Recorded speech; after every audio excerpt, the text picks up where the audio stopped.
Welcome back to Closed Mouth Media. My name is Chris, and I am your host for today. Usually, I am joined by my partner in crime, co-host, and friend, Paul Bell. He is not here today, but he will be for next week and the weeks to follow.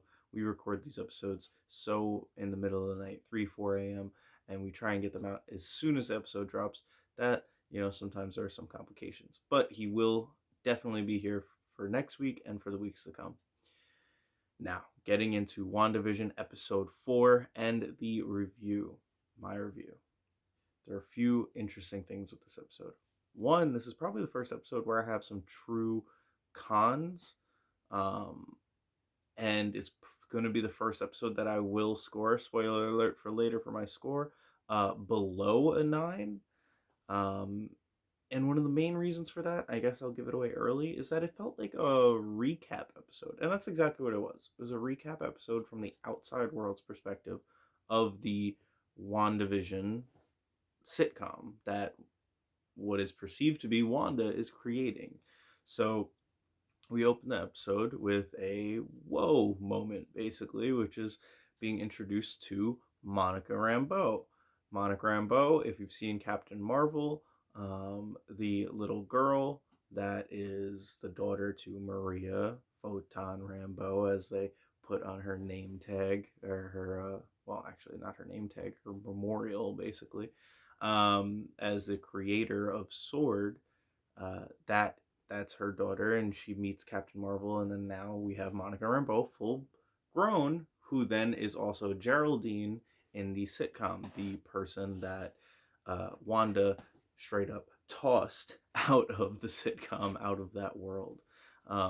So, interesting things here. One, they're reusing the character, which is really cool to see where this character went. We all had an idea that she would be a character in the near future, um, or in the future of the MCU. I don't know why I said near future, but in the future of the MCU, especially because of her age when she's a kid then, so she's a, prime age to be a main player, main character type person in present day, because Captain Marvel, I believe, was set in the 80s. So that's another character. And then we get a nice little Kat Denning shows up playing her, reprising her role from the multiple Thor movies, and I believe she popped up in one other movie that wasn't a Thor movie. But yeah, playing Darcy Lewis, scientist Dr. Darcy Lewis. And that was really refreshing. That was really cool to see her back. I really enjoy her character. So basically, S.W.O.R.D sends Monica to investigate a missing persons. Then she's introduced to a certain FBI agent who I cannot remember the name of. I'm sorry. And it's a missing town. So Westview just doesn't exist for the people that live in it or around it or go through it. It's called Eastview, even though the sign says Westview. So I thought that was really funny. They send a drone in, so now we know where the helicopter drone came from. And then they have all these scientists show up, including Darcy Lewis. And they set up this whole base. Monica walks through the thing before they set up the base. Let me make that clear. Walks through the thing and gets like sucked in. So now they set up this whole base, and basically, no pun intended, they go in and have to figure out what is causing this and what's going on. And Kat Denning's character, Darcy, figures out, oh, well, there's a radio frequency, or a TV broadcast frequency, so let me just hook up a TV, kind of.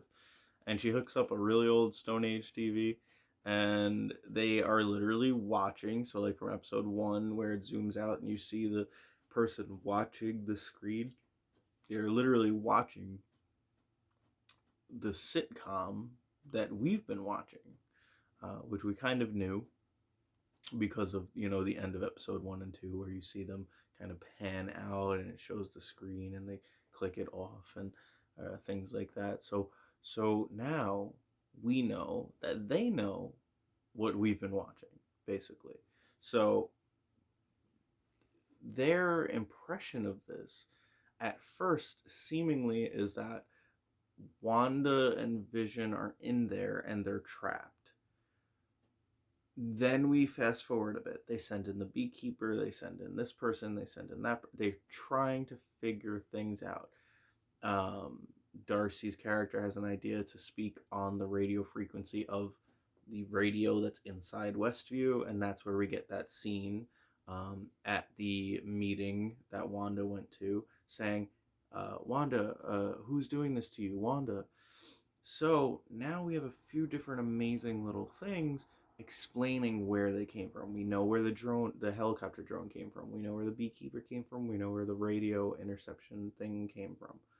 Um, and we know where Monica Rambeau came from because obviously she didn't fit with all the other people, and that's why Wanda booted her out of there.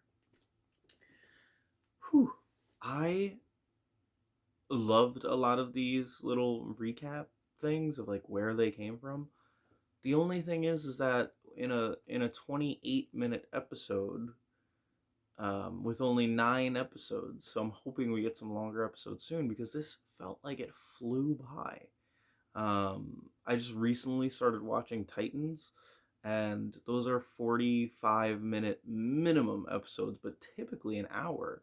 They're an hour-long episodes, and yeah, I'm shaving off a little, so maybe 45 minutes with between the recap and the intro, even though the intro is like 10 seconds, and the credits. But you know, 28 minutes. I looked at the clock, and it was 28 minutes on Disney Plus, and that includes an intro and a recap. So you're talking about maybe 25 minutes, and I'm being generous there, of actual time, and we're re-seeing certain scenes.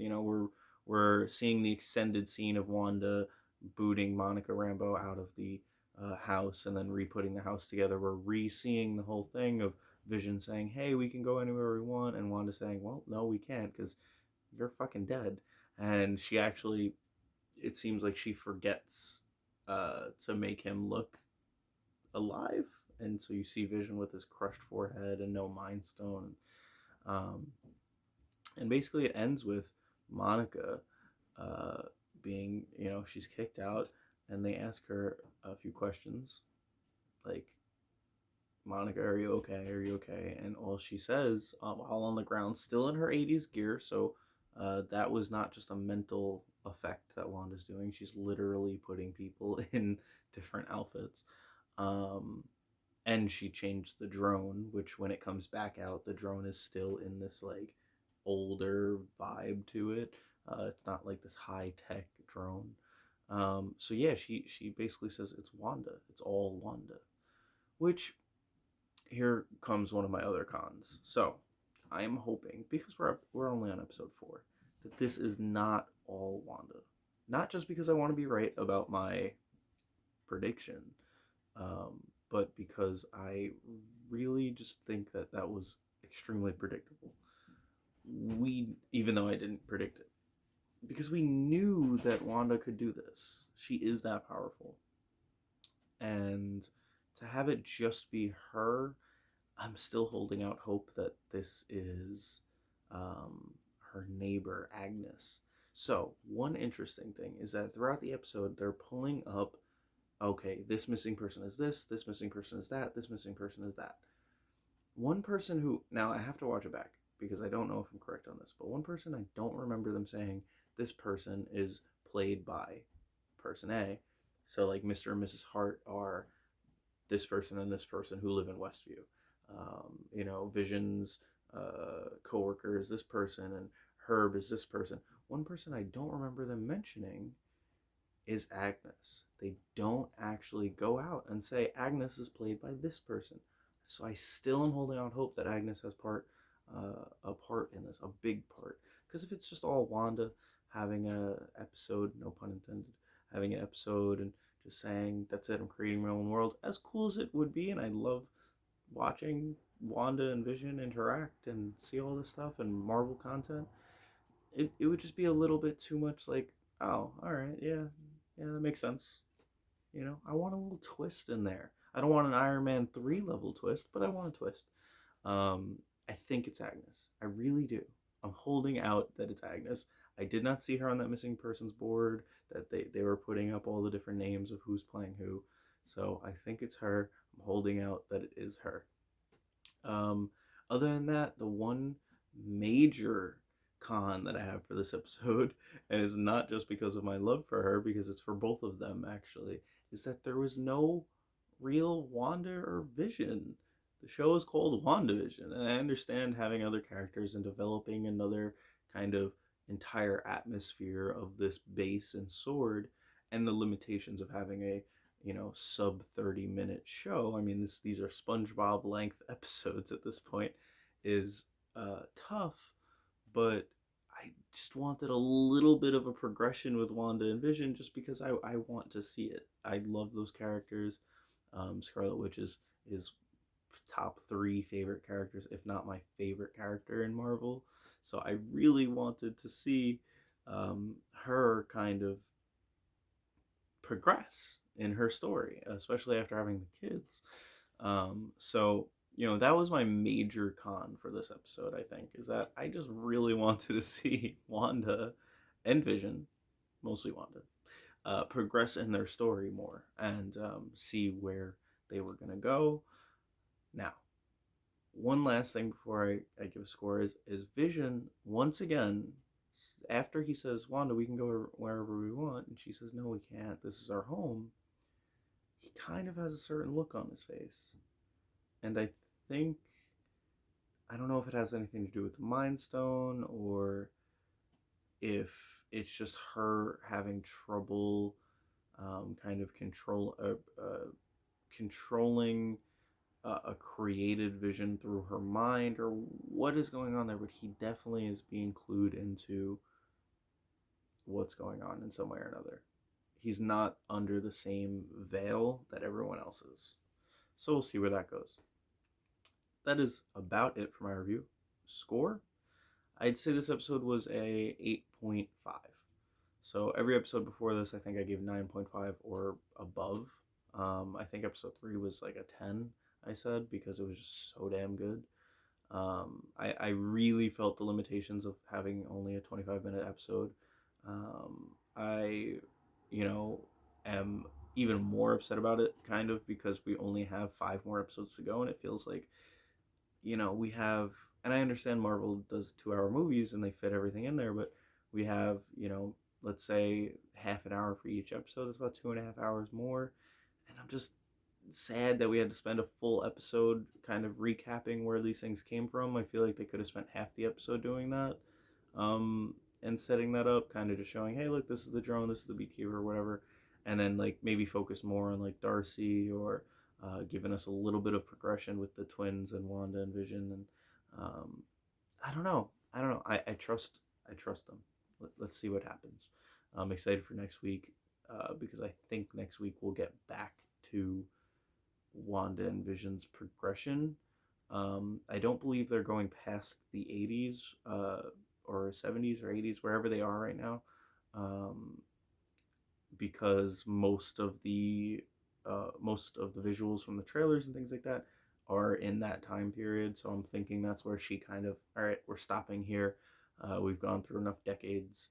Um, so we'll see what happens, and we'll see where it goes. I have no clue, other than I don't believe Agnes is just another person. Um, I think she really kind of knows what's going on a little bit, and maybe is even manipulating it. Um, which then begs the question: do all of them know to an extent? And like, was there like a trial period with Wanda just getting pissed and controlling them, or doing something bad to them? Um, because like Agnes telling her like, no, we have to, at the end of last episode, no, no, no, don't say anything. There's so much going on with this show. So that's my review for WandaVision episode 4. I could go on all day, so I'm going to cut it here. But if you have any questions, please feel, or just a review of your own, how you felt about it, a score, anything like that, please feel free to comment down below. Me and Paul will be answering comments, questions, and anything like that. We'll answer every single one of them. So thank you, and hush gang, close your mouth.